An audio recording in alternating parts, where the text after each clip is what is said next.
وأشهد أن محمدا رسول الله. وقال الله تعالى في القرآن العظيم: أعوذ بالله من الشيطان الرجيم. يا أيها الذين آمنوا اتقوا الله حق تقاته ولا تموتن إلا وأنتم مسلمون. Amma ba'du. Bapak Ibu yang dirahmati Allah Subhanahu wa taala, pada malam hari ini sebagaimana biasa kita mengadakan pengajian rutin yang kebetulan pada malam hari ini menjadi bagian saya. Tema sebagaimana yang sudah kita sampaikan adalah membangun iman untuk mendapatkan ridho dari Allah Subhanahu wa taala. Karena memang yang paling istimewa itu adalah ridho dari Allah Subhanahu wa taala. Mudah-mudahan pertemuan kita malam hari ini senantiasa mendapatkan keridhaan dari Allah Subhanahu wa taala. Amin. Sebelumnya kita bersyukur atas nikmat yang telah Allah berikan. Malam hari ini kami masih bisa bermuajadah, masih bisa bertatap muka, mengadakan majelis thalabul ilmi. Bapak Ibu, mudah-mudahan sampai malam hari ini masih tetap semangat ya Bu ya? Masih semangat? Semuanya sehat ya? Sehat? Alhamdulillah. Semuanya bahagia ya? Ibu-ibu bahagia. Ya apapun keadaan kita, kalau kita mau bahagia, ya keadaan ini harus kita buat bahagia. Meskipun ada yang sedih, ya harus kita buat bahagia. Karena memang kuncinya, rumusnya hanya itu. Bapak Ibu yang dirahmati Allah Subhanahu wa taala, malam hari ini kita akan mencoba sesuatu yang ringan yang biasa kita lakukan. Akan tetapi perlu kita mengingat dan mengingatkan terkait dengan beberapa hal yang memang harus kita lakukan. Mohon maaf ini tadi belum sempat buat PowerPoint karena acaranya sangat banyak sehingga sampai tidak ada waktu untuk membuat PowerPoint, sehingga hanya ini yang bisa kita sampaikan, sehingga terlalu kecil mungkin kalau dari belakang tidak terbaca.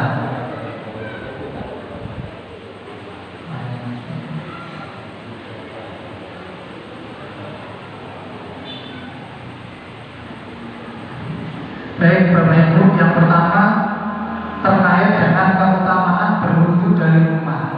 Jadi kalau kita mau masjid, Bapak Ibu, untuk menunaikan sholat 5 waktu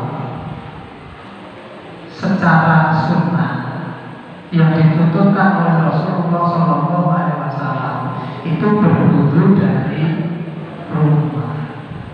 Artinya itu lebih utama. Nah bagaimana kalau kemudian berwudu di masjid? Ya boleh, tetapi mungkin tidak mendapatkan keutamaan.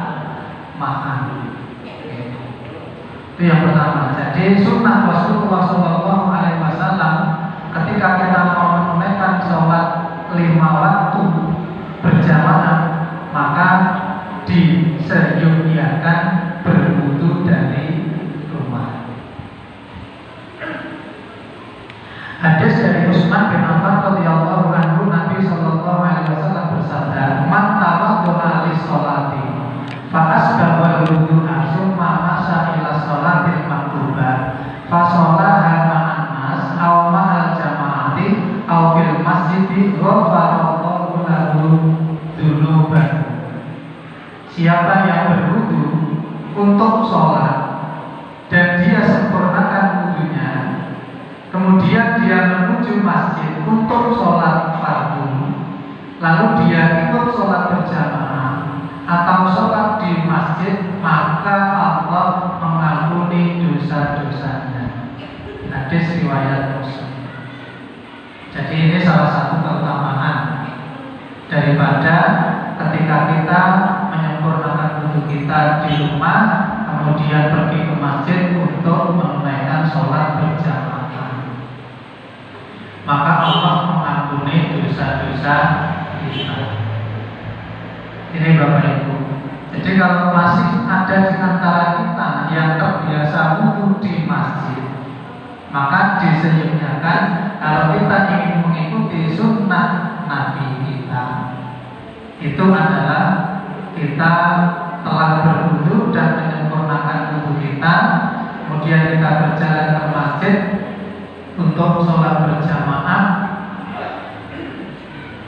maka ghafarallahu lahu dzunubahu, Allah mengampuni dosa-dosa kita atau dosa-dosa mereka yang menyempurnakan wudhunya kemudian sholat berjamaah di masjid.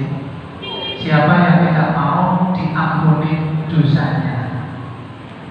Adakah di antara kita Bapak Ibu yang tidak ingin diampuni dosanya? Tentu tidak. Bahwa semua di antara kita ingin bahwa dosa-dosa kita diampuni oleh Allah Subhanahu wa Ta'ala.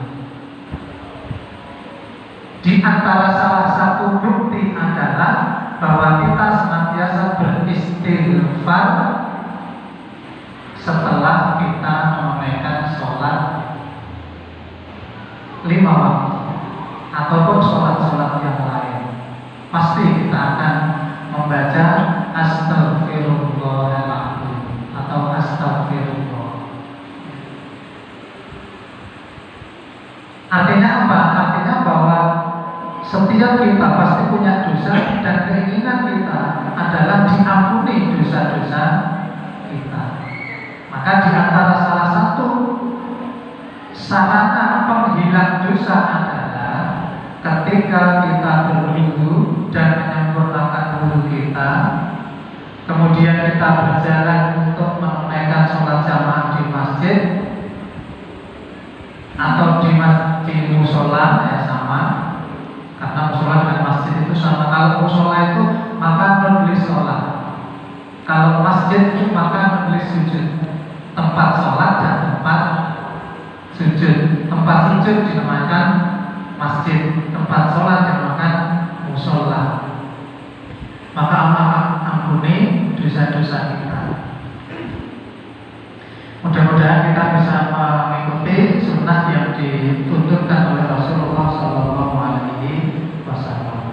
Kemudian yang kedua, man tatahhara fi baitihi summa masya ila baitin min buyutillah lihat dia faridatun min faraidillah kanat fatwatahu ihdahu matahu tufatihatan wal kufra tarfa'u darajatan. Barang siapa bersuci di rumahnya, artinya berwudu ya, kemudian berjalan ke salah satu rumah Allah atau masjid untuk melaksanakan kewajiban yang Allah telah tetapkan, maka kedua langkahnya, yang satu menghapus kesalahan atau dosa, yang satu meninggikan derajat. Ini adalah keutamaan yang Allah berikan kepada umat Islam yang senantiasa menunaikan sholat berjamaah di masjid. Satu langkah itu menghapus dosa. Ya. Kemudian satu langkah berikutnya, jadi kalau kaki kanan ini melangkah, menghapus dosa. Kaki kiri melangkah, kemudian mengangkat derajat kita sebagai seorang muslim mukmin. Sedemikian murahnya Allah Subhanahu wa Ta'ala kepada umat Islam. Sedemikian apresiasinya atau penghargaannya Allah kepada kita sebagai umat muslim, sampai-sampai ketika kita ingin sholat ke masjid saja, ya setelah kita kemudian berwudu dan menyempurnakan wudu, kemudian niatnya untuk sholat berjamaah, maka kedua langkah kaki kita ini akan selalu dinilai oleh Allah Subhanahu wa Ta'ala. Kalau yang rumahnya jauh ibu-ibu, ini tentu hitungannya juga akan semakin banyak, atau tapi kalau yang cuma di belakang rumah, kayak Mbah Wasis kadang-kadang Ustaz Mulyadi kan tak cuma dengan Mbah Wasis gitu ya. Ya kayak Mbah Wasis dari belakang itu ya tetap dihitung, cuma kan hitungannya sedikit ya. Tapi jangan juga kemudian muter dulu, nggak usah ya jauh, saya muter dulu dari sana, kemudian sana ke tempatnya Mas Madi dulu sana, ke rumah sana kemudian balik sini ya jangan, artinya nggak usah, tidak perlu seperti itu. Yang jelas ketika itu kita lakukan secara rutin dan niat yang ada di dalam diri kita untuk bertakarub kepada Allah, untuk mendekatkan diri kita kepada Allah, maka insya Allah dua langkah itu, yang satu menghapus dosa kita, yang satu mengangkat derajat atau kedudukan kita. Kapan derajat dan kedudukan itu akan diangkat? Besok di yaumil akhir. Ya, kita akan ditempatkan di tempat yang mungkin paling tinggi atau tertinggi atau ya mendekati yang paling tinggi. Wallahu a'lam. Atau kan atau Allah akan berikan kemudahan kepada kita. Wallahu a'lam. Yang penting niat kita tidak untuk ya menghapus dan mengangkat derajat. Niat kita bismillah, kita sholat jamaah memenuhi perintah Allah Subhanahu wa Ta'ala. Perkara nanti ada keutamaan, perkara nanti ada pahala, perkara nanti ada keistimewaan dari Allah. Wallahu a'lam. Allah yang maha. Jadi yang pertama, Bapak Ibu, diampuni dosa-dosa kita. Yang kedua, diampuni dosa dan diangkat derajat kita. Tetapi ini hadis yang pertama harus kita ingat, man tawaddo'a lis sholati, kemudian man tatahhara fi baitihi, siapa yang berwudu di rumahnya.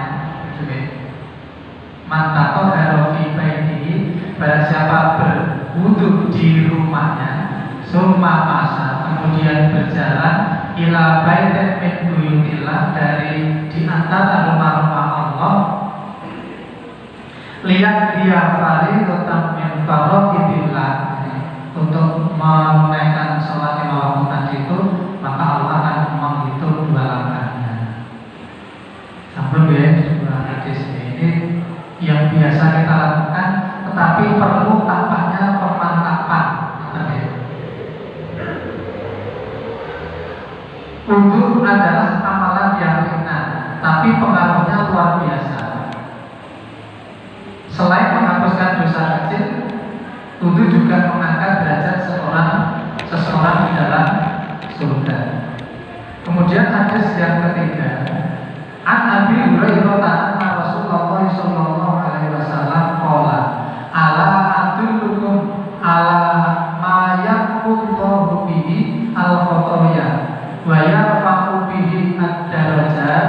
Qalu bala ya Rasulullah, qala isbahul wudu ala makarihi wa qasratul wudu ilal masjidi wa tidurus sholati ba'da sholati fadhalikumur riba. Nah ini hanya perlu penguatan saja, atau mungkin nanti ada yang kurang yang kita sempurnakan. Maukah kalian aku tunjukkan tentang sesuatu amalan yang dengannya Allah menghapuskan dosa-dosa dan mengangkat derajat-derajat? Mereka berkata, mau wahai Rasulullah. Beliau bersabda, amalan itu adalah menyempurnakan wudu di waktu yang tak menyenangkan. Yang tak menyenangkan ini mungkin pas males-males gitu deh, tapi dipaksa-paksa wudu ya, dan menyempurnakan wudunya. kemudian mungkin waktunya sudah mepet gitu ya. Kalau mepet kan orang cenderung memilih lanjut apa tunda, lanjut apa tunda. Maka ketika mereka melanjutkan wudhunya dan menyempurnakan wudhunya, kemudian melangkahkan kakinya menuju ke masjid dan menunggu sholat setelah menunaikan sholat, itulah pos penjagaan. Maksudnya bahwa Allah akan selalu menjaga dan malaikatnya akan mendoakan kita. Di dalam hadis yang lain itu bahwa seakan-akan kita ini melaksanakan sholat secara terus-menerus. Maka Bapak Ibu, ketika kita sudah menyempurnakan wudhu dari rumah, kemudian sampai di masjid, itu alangkah utamanya segera langsung masuk masjid. Nyuwun sewu, nyuwun ngapunten, mohon maaf, kalau bisa memang jangan sampai kemudian duduk atau berdiri di depan masjid. Alangkah baiknya kemudian segera masuk. Kalau ada waktu untuk sholat. Kalau tidak ada, ya kemudian menunggu waktu sholat, tetapi di dalam masjid. Di situ kita bisa berdoa kepada Allah. Ketika kita menunggu orang yang sholat atau menunggu waktu iqamah, maka di situ Allah akan di dalam hadis yang lain itu seakan-akan kita ini melaksanakan sholat. Atau setelah kita sholat, kemudian kita duduk berdoa, menunggu jamaah yang lain, maka Allah akan, malaikat Allah akan mendoakan dan kita akan dimisalkan itu ya, sholat secara terus menerus. Nah ini mungkin ada di antara kita yang ketika dari rumah kemudian sudah sampai di masjid, ini alangkah baiknya dan sesuai dengan sunnah itu adalah kemudian langsung masuk ke masjid. Kalau cukup waktu untuk sholat, kita sholat. Kalau tidak cukup, kita menunggu 1 menit untuk berdoa kepada Allah Subhanahu wa Ta'ala. Di antara doa yang dikabulkan, ibu-ibu, kapan waktu ijabah dari di antara doa-doa kita? Di antara azan dan iqamah. Antara azan dan iqamah. Ketika azan dan iqamah kok tidak kita manfaatkan untuk berdoa di dalam masjid, sementara kita mungkin di depan nunggu gitu ya. Saya kira akan lebih utama ketika kita kemudian langsung berdiri menunggu 1 menit dan berdoa. Disitulah di antara doa-doa yang ijabah menurut hadis Rasulullah Sallallahu Alaihi Wasallam. Kalau kita sangat dipahami ya, Bapak Ibu ya. Insya Allah.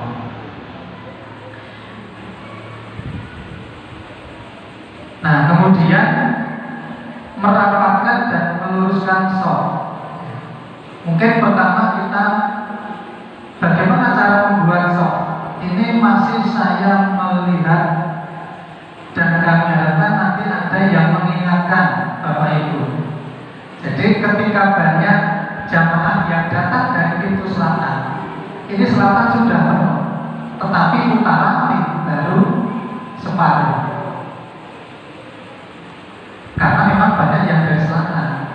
Alangkah baiknya untuk menata shaf sesuai dengan sunnah Rasulullah SAW itu adalah depan penuh dulu dari imam, belakang imam, kemudian kanan kiri penuh shaf pertama, kemudian shaf kedua di belakang imam, kanan kiri sampai penuh. Sehingga jangan sampai dari pintu selatan penuh, sana separuh.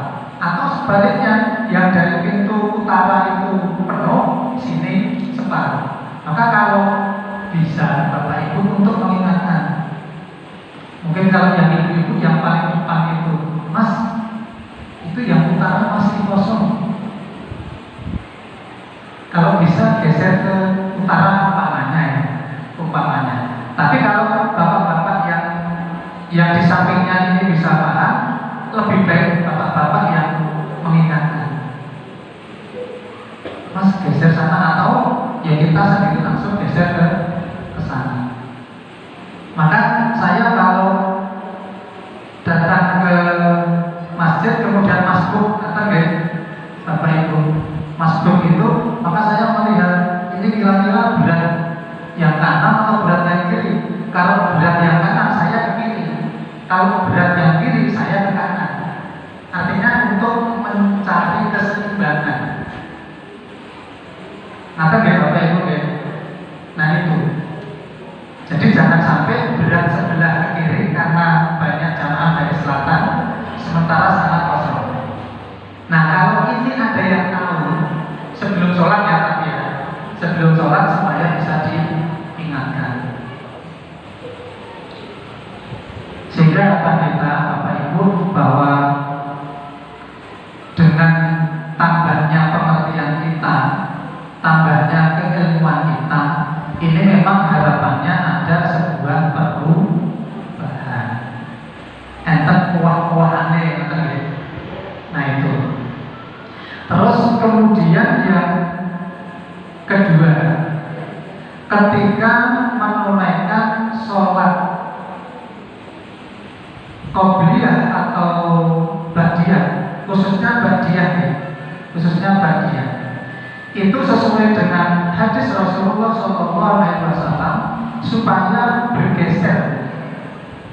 bergeser, entah ke kanan, entah ke kiri, entah ke depan, entah ke belakang.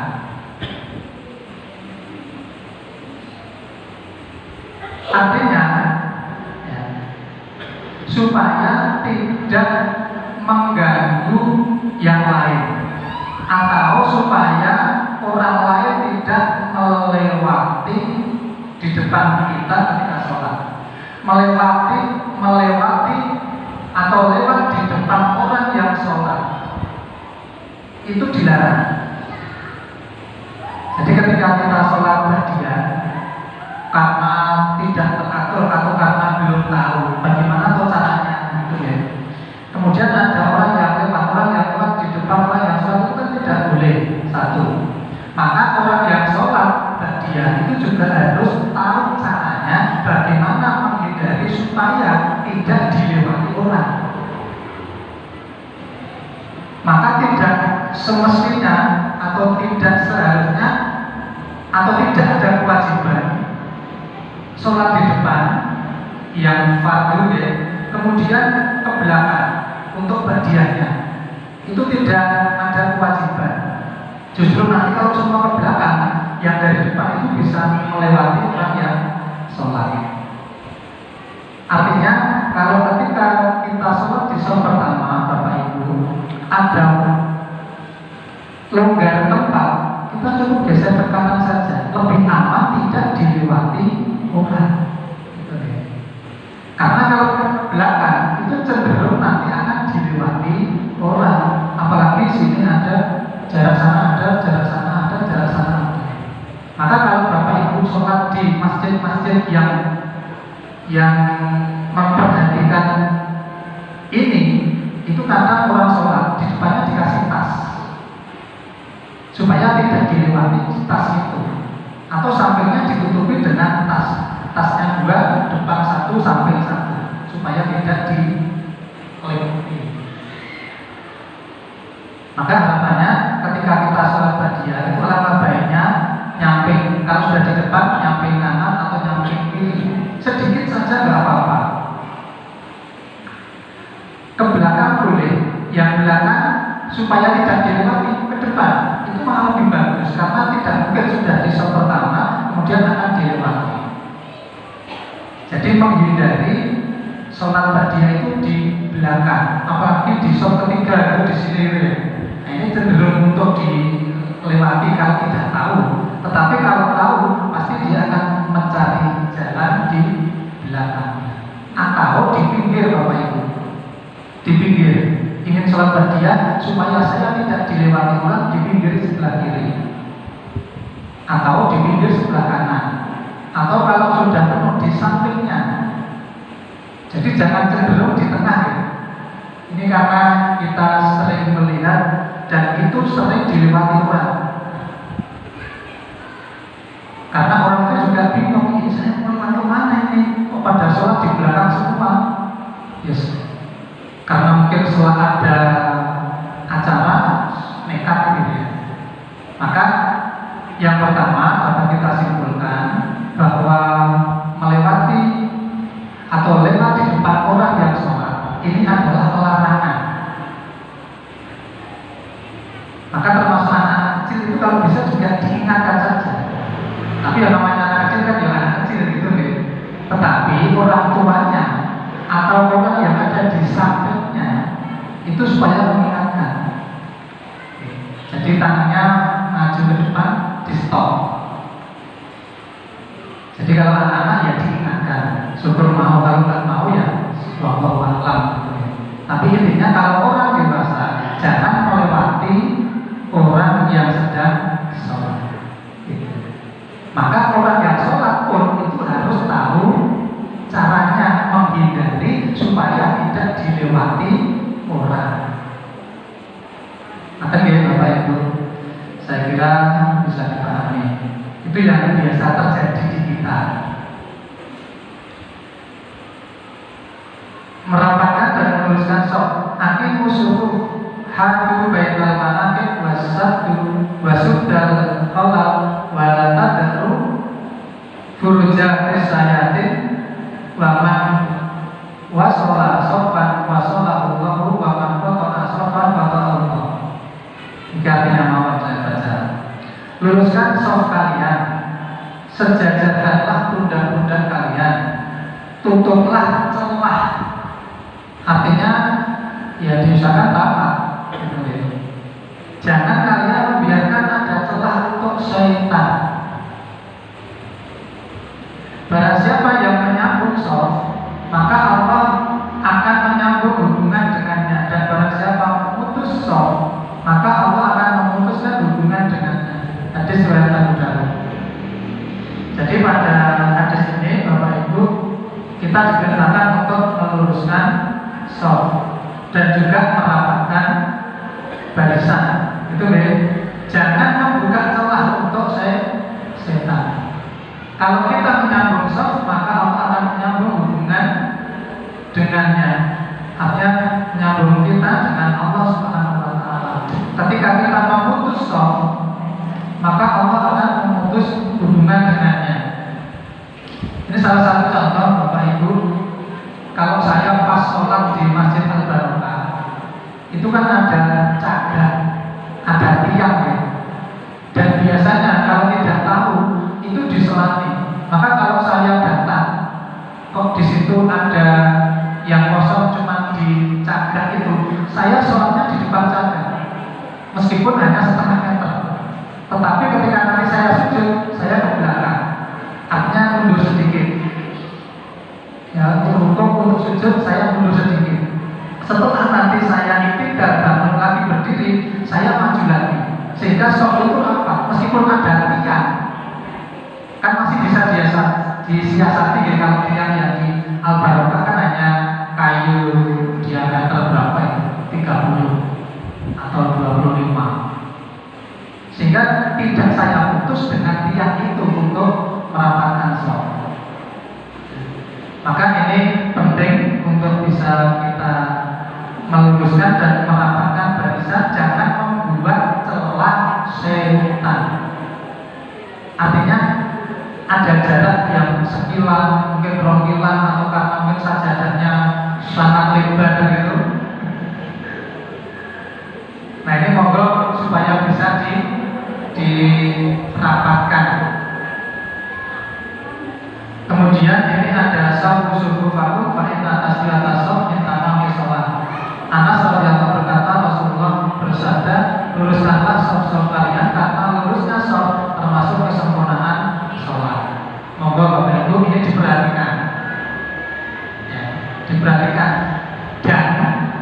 diingatkan kepada kanan kiri kita Bapak Ibu ketika kita sholat. Kalau yang hadir mungkin sudah paham ya, langsung rapat gitu ya. Tapi yang tidak mendengar penjelasan ini bisa jadi membuat celah daripada sholat itu sendiri. Maka itu diingatkan, dipepet. Ukuran mepet monggo, panjenengan bisa mengira-ira sendiri.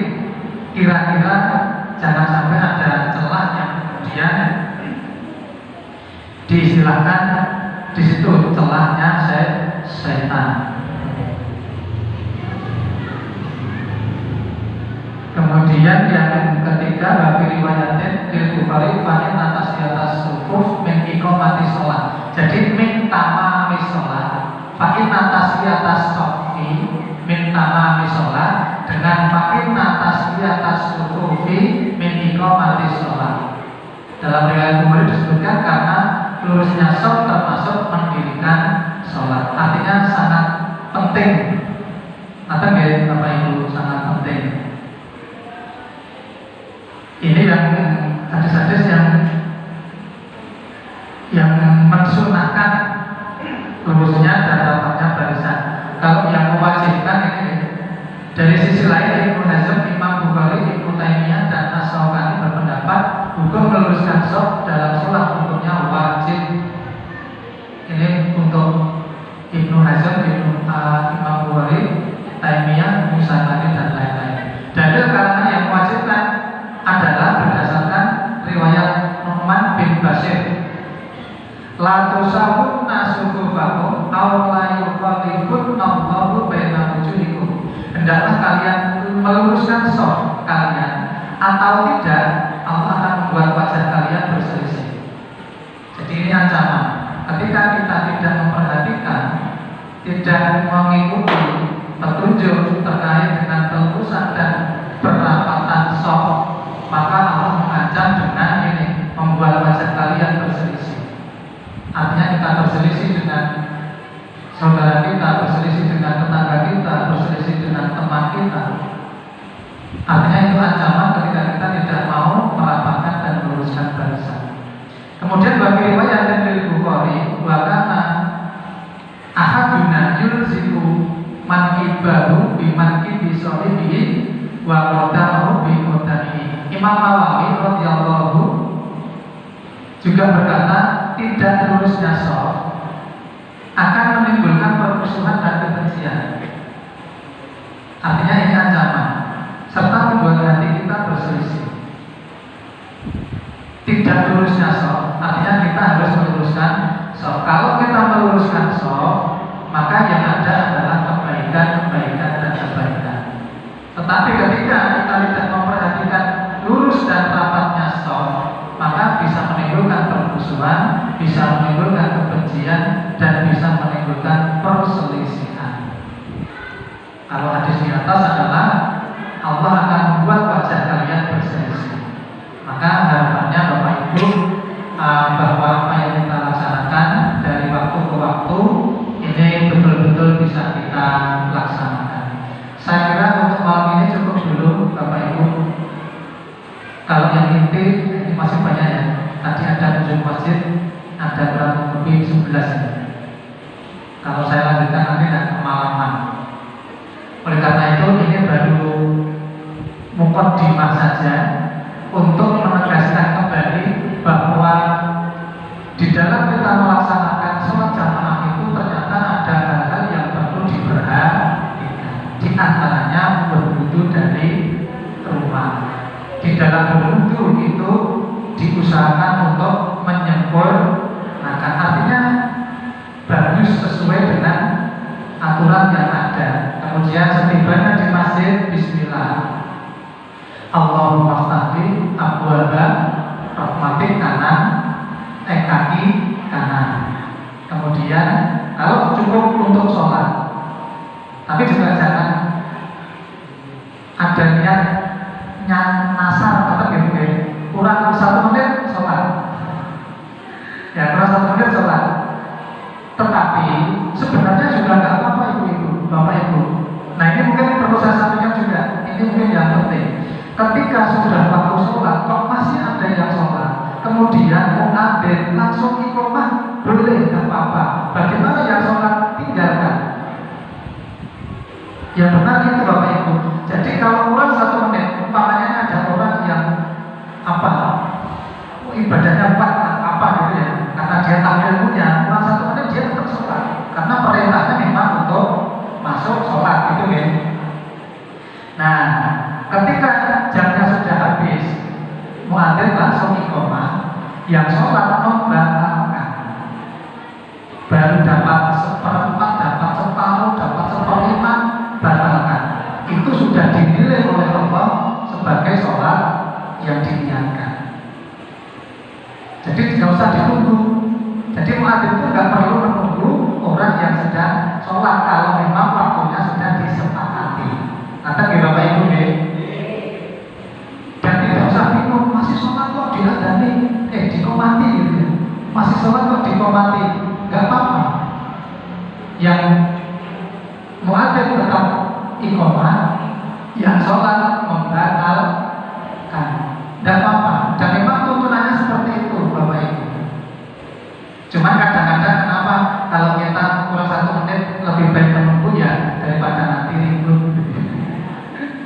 Daripada nanti ribut atau bingung atau gaduh, ya sudahlah, kurang 1 menit saya nunggu saja, saya gunakan untuk berdoa.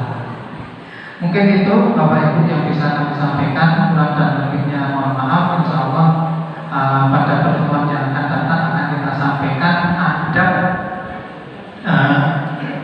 adab ke masjid gitu ya. Ada beberapa yang perlu kita ketahui. Mudah-mudahan Allah